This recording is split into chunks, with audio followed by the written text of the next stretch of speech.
ассалому алайкум бинандагони арҷманд. боз як ҳафтаи зиндагӣ сипарӣ шуд ки рӯйдодҳо, ҳодисаю воқеаҳои гуногун ва рангорангро фарогир буд. мо таҳиягарони барномаи иттилоотиву ҷамъбастии ҳафтаи телевизиони симои шаҳри Панҷакент ба таваҷҷӯҳи шумо муҳимтарин хабару гузориш ва маводҳои таҳиянамудаи ҳамкоронамонро аз ҳаёти сиёсӣ, иқтисодиву иҷтимоӣ, фарҳангию варзишӣ диёри бостониямон ва кишвари хуршидиямон пешкаш менамоем. дар асоси нақшаи чорабиниҳои Кумитаи ҳолатҳои фавқулода ва мудофиаи гражданӣ назди ҳукумати ҷумҳурии Тоҷикистон барои соли 2022 бо фармоиши раиси Кумитаи ҳолатҳои фавқулода ва мудофиаи гражданӣ назди ҳукумати ҷумҳурии Тоҷикистон қарорҳои раиси вилояти Суғд ва раиси шаҳри Панҷакент рӯзҳои 24-26 августи соли равон дар шаҳри Панҷакент санҷиши ҳолати омодагӣ ва машқи мукаммали мудофиаи гражданӣ дар мавзӯи амали ҳайати роҳбарикунанда, комиссияҳо, қувва ва воситаҳои мудофиаи гражданӣ бо ҷалби зернизомҳои вазифавӣ ва ҳудудии низоми ягонаи давлатӣ оид ба пешгирӣ ва рафъи ҳолатҳои фавқулода баргузор шуд. дар оғози ин машқҳо дар толори калони мақомоти иҷроии маҳаллии ҳокимияти давлатии шаҳри Панҷакент бо иштироки раиси шаҳри Панҷакент, раиси комиссияи ҳолатҳои фавқулодаи шаҳр Холиқзода Абдухолиқ, сардори сарраёсати мудофиаи граждании Кумитаи ҳолатҳои фавқулода ва мудофиаи граждании назди ҳукумати ҷумҳурии Тоҷикистон полковник Хуршед Вализода, кормандони масъули раёсати вилоятии Кумита, сардорони хадамоти мудофиаи граждании шаҳр, ҷамъиятҳои деҳот, комиссия ва хадамоти мудофиаи граждании шаҳр ҷаласа доир шуда, дар он нақшаи баргузории машғулиятҳои омӯзишӣ ва амалии ин чорабинии мавриди баррасӣ қарор гирифт. раиси шаҳри Панҷакент дар оғози ҷаласа моҳият ва зарурати баргузории ин машқро ба ҳозирин шарҳ дода, аз онҳое ки ба ин машқҳо сафарбар шуданд, иштироки фаъолона ва риояи ҳамаи қоидаҳои мавриди назарро талаб кард. даври ниҳоӣ ва ҷамъбасти машқ дар майдони фурудгоҳи шаҳр бо иштироки раиси шаҳри Панҷакент, раиси комиссияи ҳолатҳои фавқулодаи шаҳр Абдухолиқ Холиқзода, сардори сарраёсати мудофиаи граждании Кумитаи ҳолатҳои фавқулода ва мудофиаи граждании назди ҳукумати ҷумҳурии Тоҷикистон полковник Хуршед Вализода, кормандони масъули раёсати вилоятии Кумита, ҷалби сардорони хадамоти мудофиаи граждании шаҳр, ҷамъиятҳои деҳот, комиссия ва хадамоти мудофиаи гражданӣ ва дигар сохторҳои марбутаи шаҳр баргузор шуд. сардорони сохторҳои хадамоти мудофиаи граждании шаҳр ба раиси шаҳр, раиси комиссияи ҳолатҳои фавқулодаи шаҳри Панҷакент Холиқзода Абдухолиқ аз омодагиашон гузориш доданд ва дар доираи тартиби баргузории машқ, хадамоти марбутаи мудофиаи граждании шаҳр амалиёти пешбинишударо дар ҳолатҳои фавқулодаи эҳтимолӣ тамрин намуда намоиш доданд. ташкилу баргузории машқи мазкур имконият фароҳам овард ки комиссияи ҳудудии мақомоти иҷроии маҳаллии ҳокимияти давлатии шаҳр оид ба ҳолатҳои фавқулода ҳамчун мақоми ҳамоҳангсози низоми ягонаи пешгирӣ ва рафъи ҳолатҳои фавқулода ва хадамоти мудофиаи граждании шаҳр аз усулҳои роҳбарӣ ва назорати доимии ҳамаи зинаҳои мақомоти идоравӣ барои амалиётҳои фаврӣ ва босамар дар ҳолатҳои садамаю фалокат ва офатҳои табиӣ огоҳии бештар пайдо намуда, омодагиашонро ҷиҳати рафъи офатҳои табиӣ, омода намудани захираҳои моддӣ дар ин ҳолатҳо зарурӣ нишон диҳанд.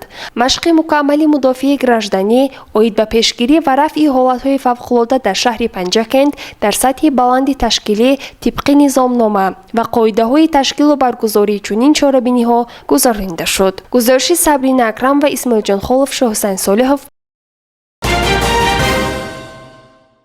дар толори кохи фарҳанги шаҳри Панҷакент машварати августии кормандони соҳаи маорифии шаҳр бо иштироки намояндаи мақомоти иҷроии ҳокимияти давлатии вилояти Суғд, самутахассиси раёсати маорифи вилоят Бахтиёр Сарҳадов, раиси шаҳри Панҷакент Холиқзода Абдухолиқ, сарварон ва омӯзгорони муассисаҳои таълимии миёнаю асосӣ, миёнаи махсус ва олии шаҳр, раисони ҷамоатҳои деҳот баргузор шуд.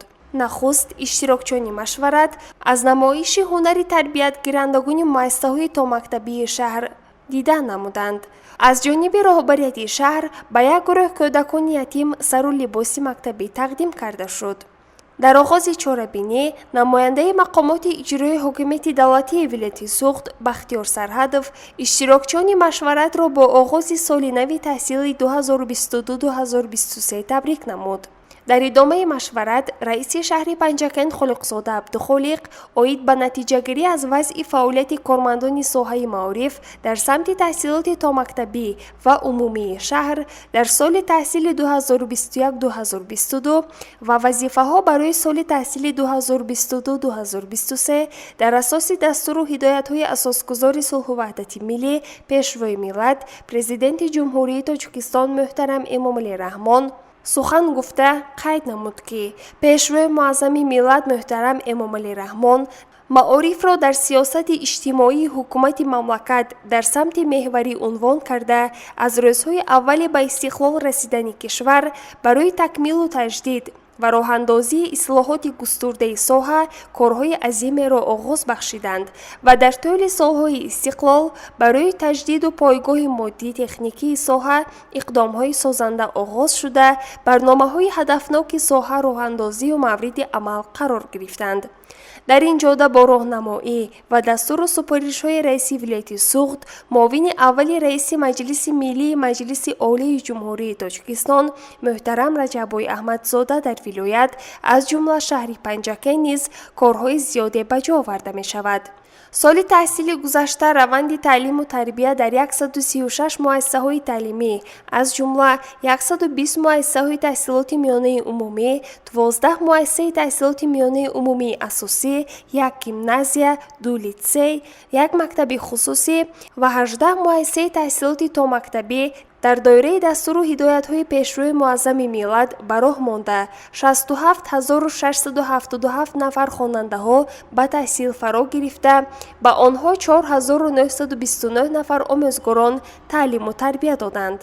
иштироки толибилмони муассисаҳои таълимии шаҳру деҳот дар қиёс бо солҳои гузашта дар даври шаҳрии озмунҳои ҷумҳуриявии фурӯғи субҳи доноии китоб аст ва илм фурӯғи маърифат, олимпиадаҳои вилоятии ҷумҳуриявӣ афзуда 23 нафар мактаббачагони шаҳри Панҷакент дар даври ҷумҳуриявии олимпиадаҳои фаннӣ иштирок намуда 21 нафар сазовори нишон ва ҷойҳои ифтихорӣ гардиданд, ки нисбати соли гузашта 12 нафар зиёд мебошанд. ҳамчунин ба ифтихори иқдоми ватандӯстонаи Пешвои муаззами миллат муҳтарам Эмомалӣ Раҳмон тақдими китоби Аллома Бобоҷон Ғафуров «Тоҷикон» ба ҳар оилаи тоҷикистонӣ 15 июли соли равон бо қарори раиси шаҳри Панҷакент озмуни шаҳрии донандаи беҳтарини китоби тоҷикони академик Бобоҷон Ғафуров баргузор шуда дар он 15 нафар ғолиб дониста шуданд. баробари ин таъкид шуд ки ин дастоварди омӯзгорону хонандагони мо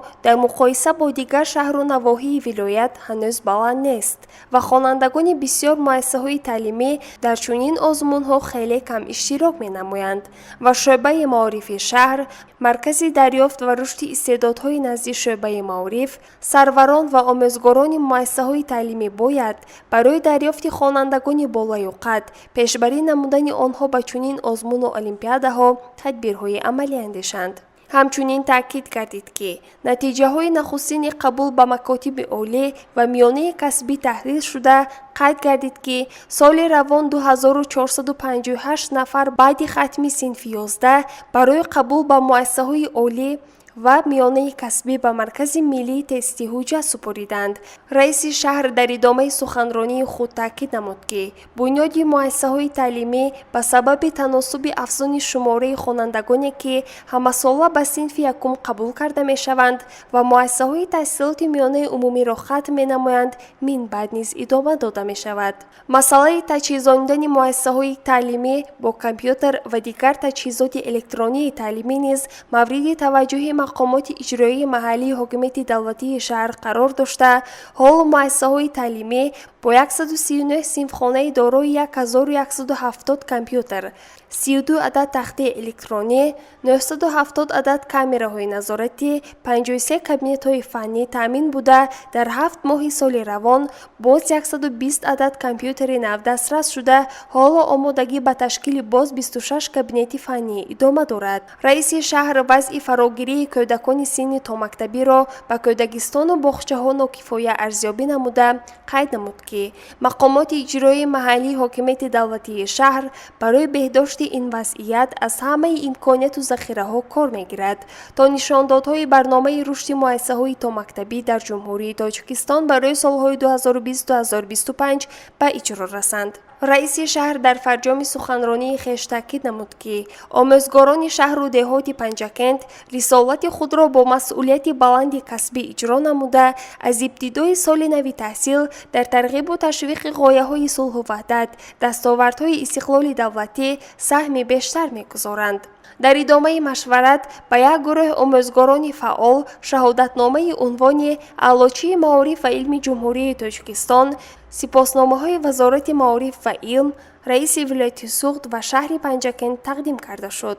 در فرجام مشورت برنامه کنسرتی هنرمندان بخش فرهنگی شهر پنجکند خاطری حاضرین را بالیده گردانید. وطنی جان و پیش همیشه و پیش، ملکی جانان و پیش همیشه و پیش، سخنی پیش و رهنمای ما تاجیکستان و پیش همیشه و پیش. صبح 22 آگوست سال روان مجلس هفته‌وار نظارتی نزد رئیس شهر پنجکند برگزار گردیده در آن مسائل مهم شهر و شهرداری مورد محاکمه قرار گرفت. رئیس شهر خالقزاده عبدالخالق عاید سپارش‌های در جلسه‌های گذشته داده شده حسابات مسئولین را شنیده جهت اجرای وظیفه‌ها دستور سپارش‌های مشخص داد. در ادامه جلسه رئیس شهر پنجکند عاید نقشه چاره‌بینی‌ها جهت آمادگی به 31مین سالگرد استقلالیت دولتی جمهوری تاجیکستان مسئولین را وظیفه‌دار نمود تا که جشن 31 سالگی استقلالیت دولتی جمهوری تاجیکستان در سطح بلند تجلیل کرده شود. عاید آمادگی مؤسسه‌های تعلیمی به سال نو خوانش و تامین خوانندگان با سر و لباس مکتبی مدیر شعبه معارف شهر حسابات داد. مسئولین کارخانه فرعی دولتی خواجگی منزلی و کمونالی شهر و مؤسسه دولتی رکلام بیرونی و چراغان‌کنی وظیفه‌دار کرده شدند که تا عرفه جشن 31 سالگی استقلالیت دولتی جمهوری تاجیکستان کوچه و خیابان‌های شهر و نزد بیناها، کارخانه و تشکیلات‌ها نوابسته از شکل مالکیت مؤسسه‌های دولتی با شعار و آوازها آرا داده شوند. در ادامه جلسه وضع ساحه کشاورزی، اجرای نقشه انداز، فعالیت کاری تلویزیون و رادیو، بخش کار با جوانان و ورزش شهر، اجرای نقشه دعوت تیرماهی جوانان به صف قوه‌های مسلح جمهوری تاجیکستان، ریاست اگنتی مهنت مهاجرت و شغل اهالی، بخش حفظ محیط زیست شهر، بخش دین تنظیم عنعنه و جشن و مراسم ها مطرح گردیده جهت در سطح بلند به راه ماندن فعالیت از جانب رئیس شهر پنجکند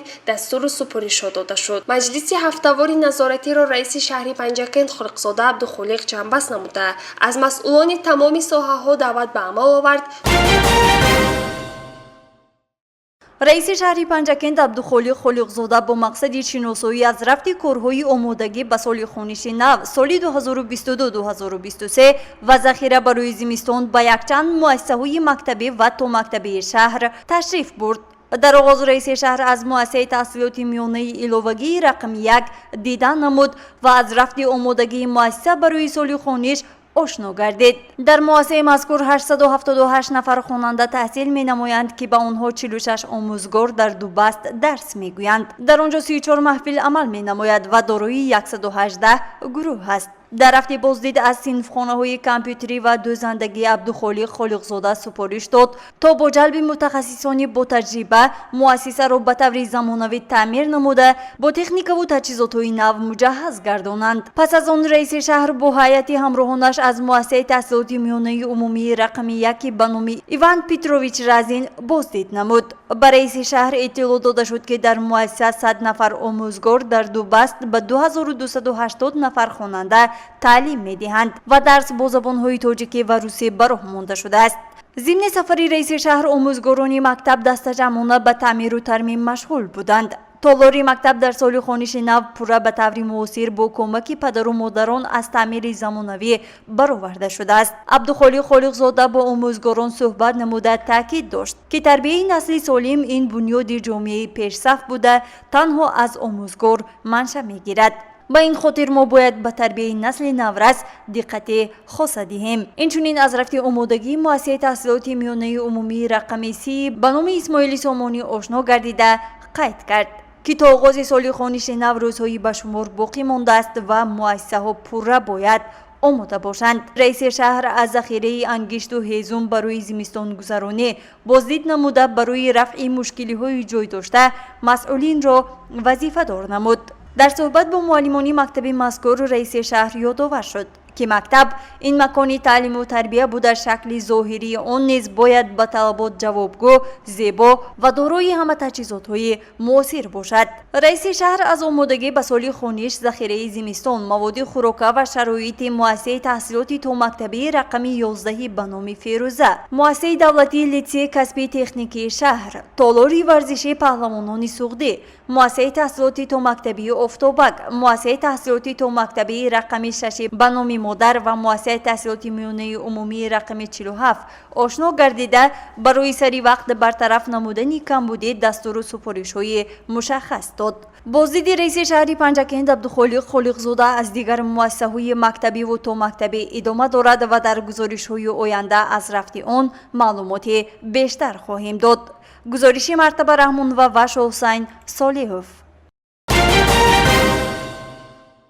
идомаи боздиди раиси шаҳри Панҷакент Абдухолиқ Холиқзода аз муассисаи давлатии литсей оғоз гардид.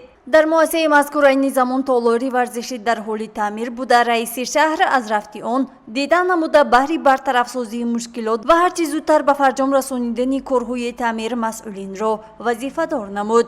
зикр карда шуд ки мактаб ягона тарбиятгоҳи кӯдакон аст ва омӯзгорон маъмурият ӯҳда доранд то ҷиҳати омодагии муассиса ба соли хониши нав ҳама тадбирҳои заруриро роҳандозӣ намоянд. ҳамзамон ба директори муассиса баҳри тоза нигоҳ доштан ва ҷалби бештари муҳассилин супоришҳо дод. дар идома аз рафти таъмиру омодагии коллеҷи омӯзгории шаҳри Панҷакент дидан намуд. маврид ба ёдоварист ки дар коллеҷи омӯзгорӣ ҳамасола садҳо донишҷӯён таҳсил намуда соҳиби ихтисос мегарданд. коллеҷи мазкур дорои хобгоҳ мебошад ки ҳоло он таъмир гардида истодааст.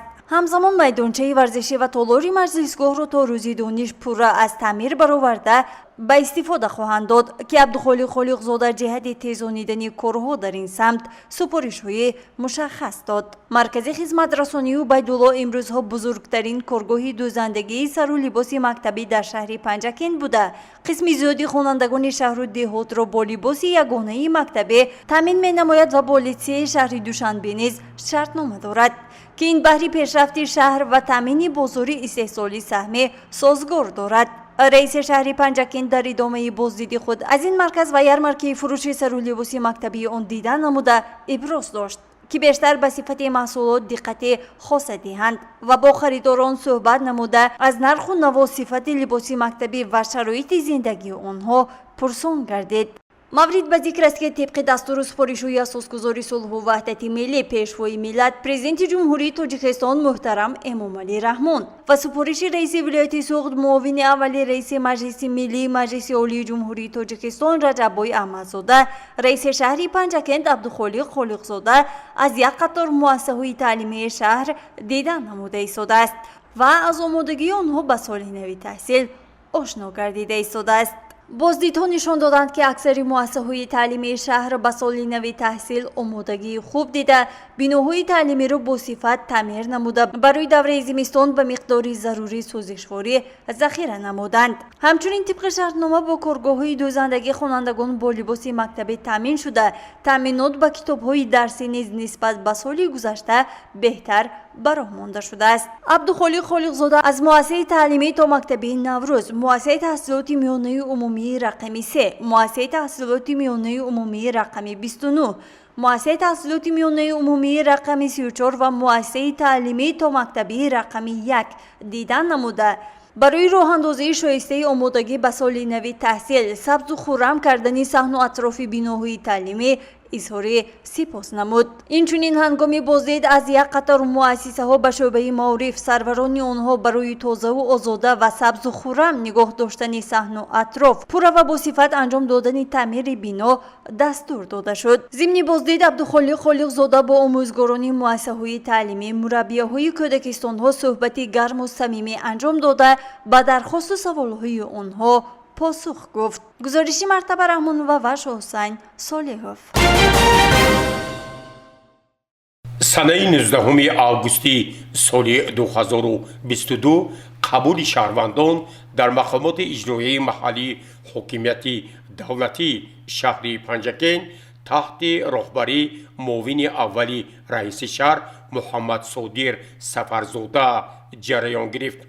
мавриди зикр аст ки дар ин рӯзи қабул аксари шаҳрвандон, сокинони шаҳри Панҷакен ва ҷамоатҳои деҳот бештар ба масъалаҳои таъмини замин, қарори раиси шаҳр оид ба гирифтани замин, баҳсҳои замин дар мавриди баъзе камбудиҳо, таъмини сару либоси мактабӣ барои оилаҳои камбизоат, кӯмак ба оилаҳои серфарзанд ва ҳамзамон ройгон ба таҳсил фаро гирифтани фарзандони оилаҳои камбизоат муроҷиат карданд.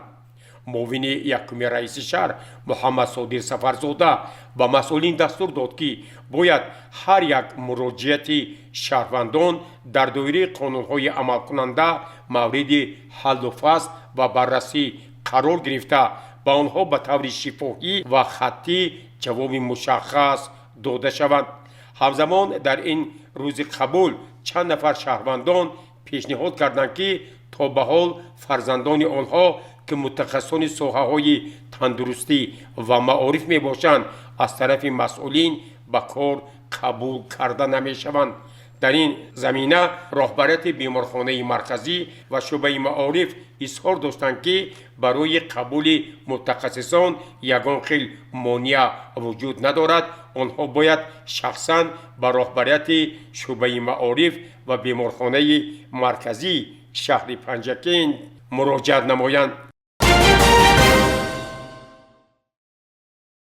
истиқлоли давлатӣ барои миллати тамаддунсози мо дар марзи 200 сола падидаи бемислу боазамати таърихиест ки силсилаи воқеаҳои сарнавиштсозро дар бар мегирад. истиқлол чун узви баробарҳуқуқи ҷомеаи ҷаҳонӣ эътироф гардид ва дар харитаи сиёсии дунё бо ҳама махсусиятҳои давлатдории муосир арзи ҳастӣ намуд. дар толори суди шаҳри Панҷакент чорабинӣ бахшида ба 31-солагии истиқлолияти давлатии ҷумҳурии Тоҷикистон баргузор гардид.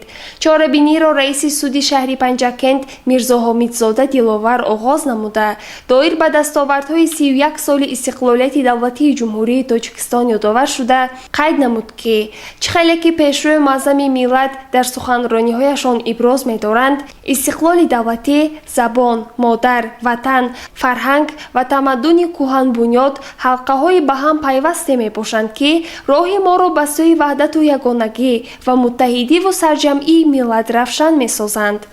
бо шарофати неъмати худодод яъне истиқлоли давлатӣ мо имкон пайдо кардем ки баъди 1000 сол асолату ҳуввияти миллӣ, таърих ва забону фарҳанги миллӣ, суннату арзишҳои неки миллӣ, хулоса ҳастии миллии худро ба хотири иҷрои рисолати бисёр пурмасъулият вале пурифтихори таърихӣ, эъмори давлати демократӣ, ҳуқуқбунёд ва дунявӣ, яъне ҷомеаи навини давлати соҳибихтиёру озод ва зиндагии босаодати наслҳои имрӯзу фарду эҳё намоем.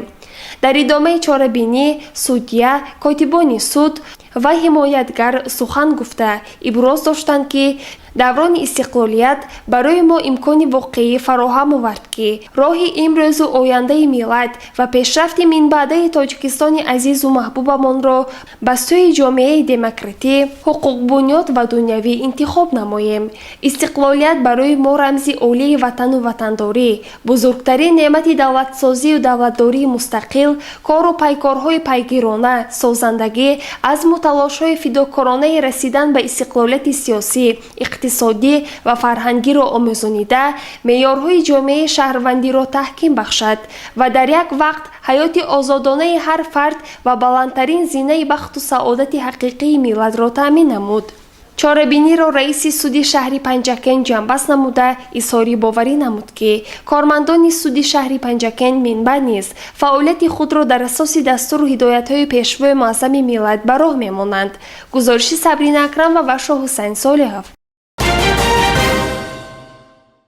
дар идораи гумруки шаҳри Панҷакен машғулияти нақшавӣ бо иштироки ҳайати кормандон дар мавзӯи нақши асосзори сулҳу ваҳдати миллӣ пешвои миллат президенти ҷумҳурии Тоҷикистон муҳтарам Эмомалӣ Раҳмон дар таҳкими истиқлоли давлатӣ баргузор гардид.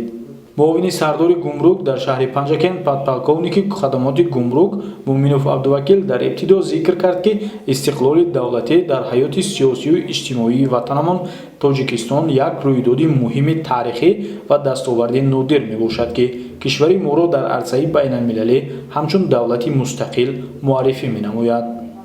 дар машғулият муовини раиси ҳаракати ваҳдати миллӣ ва эҳёи Тоҷикистон дар шаҳри Панҷакен Аббос Ҳамроҳзода солҳои аввали соҳибистиқлолӣ ёдовар шуд ки ватани моро ҷанги таҳмилии шаҳрвандӣ фаро гирифта он хатари парокандашавии давлат ва нестии миллатро ба вуҷуд овард.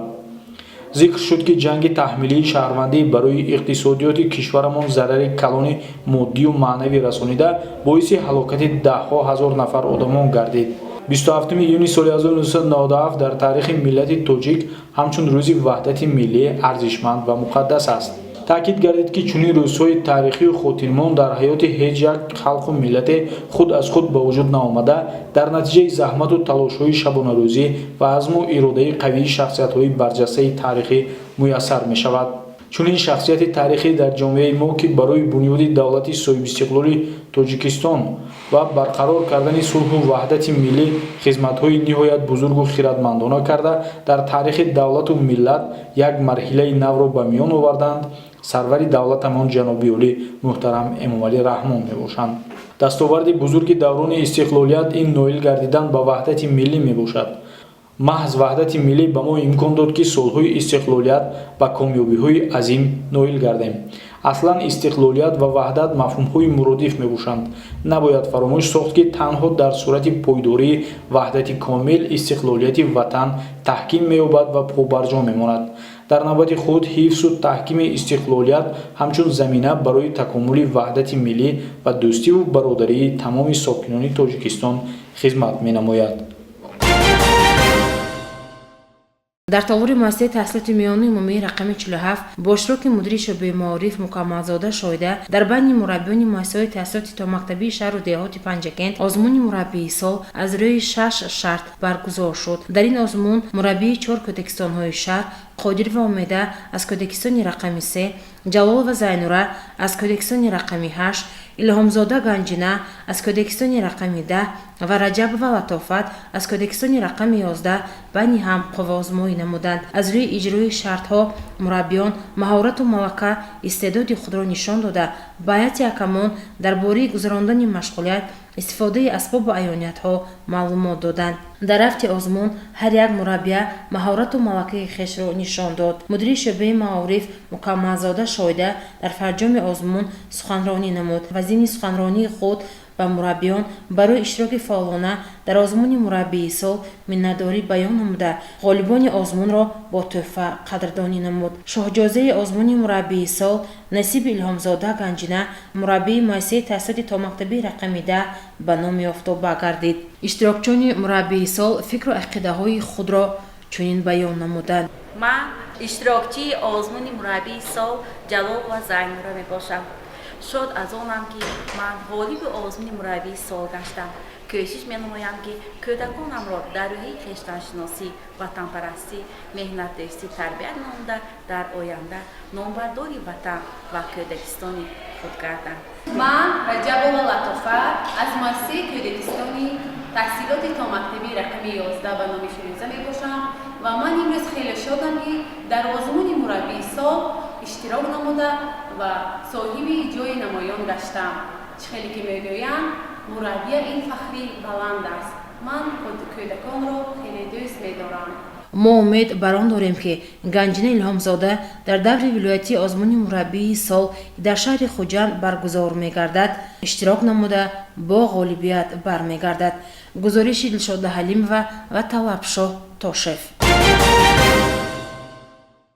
طبق نقشه چهاربینی شعبه معارف در مؤسسه تحصیلات میانه عمومی رقم 47 مشورت آموزگاران فن زبان روسی برپا گردید. مشورت را مشاور شعبه معارف سلطان و زرینه حسنی آغاز بخشیده آموزگاران را با فرارسی سال نوی خوانش تبریک نمود. Пользуясь моментом, хочу поздравить всех вас с началом нового учебного года и желаю всем вам крепкого здоровья, долгих лет жизни, успехов в вашей учительской и трудной, кропотливой работе.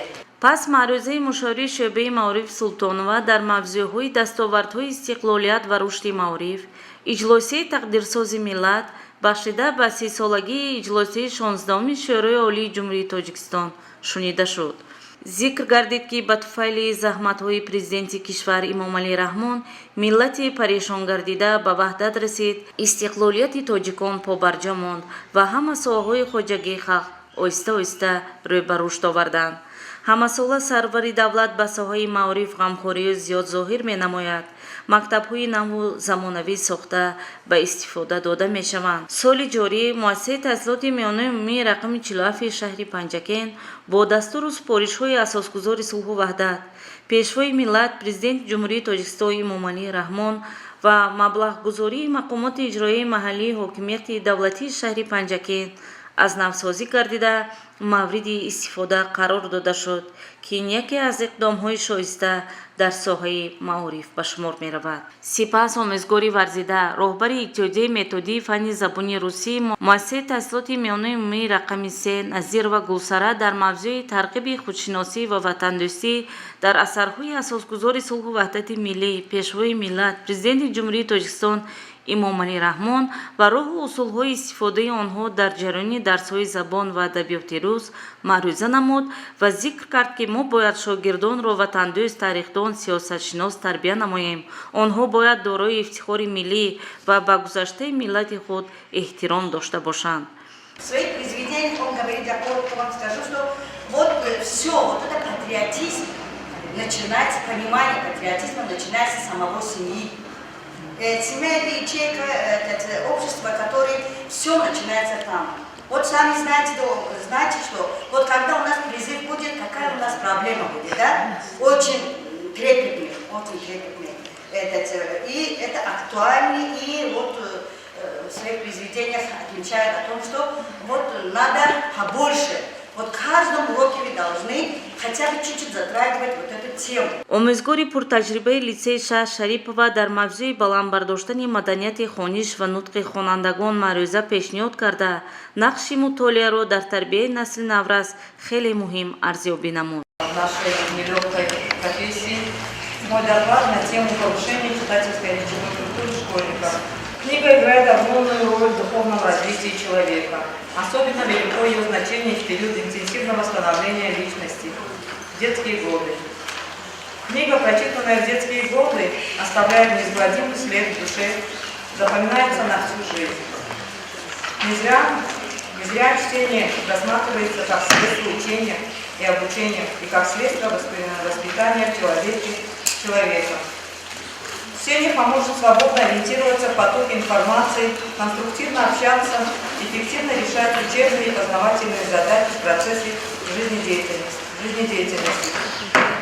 Это станет возможным, если у учащихся будет сформирован читательский интерес, культура чтения и и ребенок будет владеть читательской культурой. аминзода фарангиз омезгори ҷавони муассисаи таҳсилоти миёнаи умумии рақами 1 дар мавзӯи ташкили дурусти хониши хонандагон дар дарсҳои забони русӣ маъруза карда қайд намуд ки нақши оила дар тарбия ва ба камол расонидани инсони комил хеле калон аст.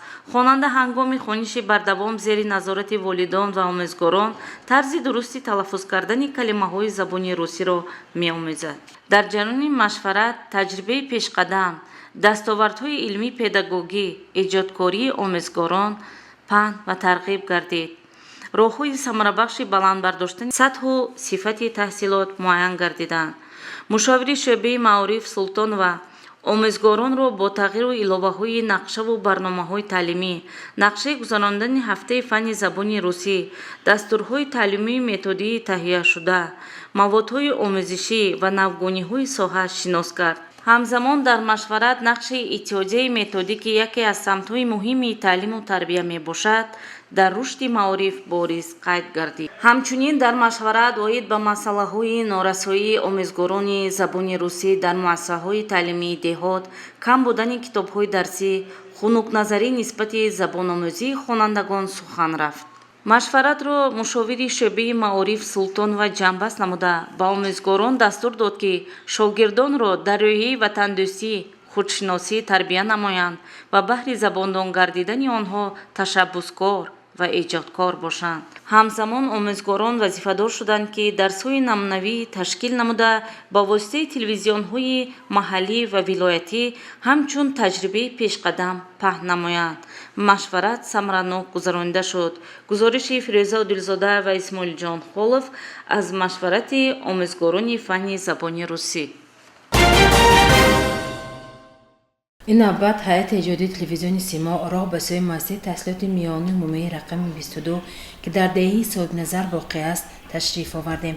дар ин дабистон 647 нафар хонандагон дар ду баъз таҳсил мекунанд. 38 нафар омӯзгорон кору фаъолият доранд. 13 сифхонаҳо аз таъмири косметикӣ бароварда шуд. аз ҷониби аҳолӣ барои бомпӯш намудани бино 1000 дона пӯшиш ё худ шефир ҳамчун кӯмак дастрас гардид. барои зимистонгузаронии соли 2022 ва 23 7 тонна ангишсанг ва 8 куб ҳезум захира карда шуд.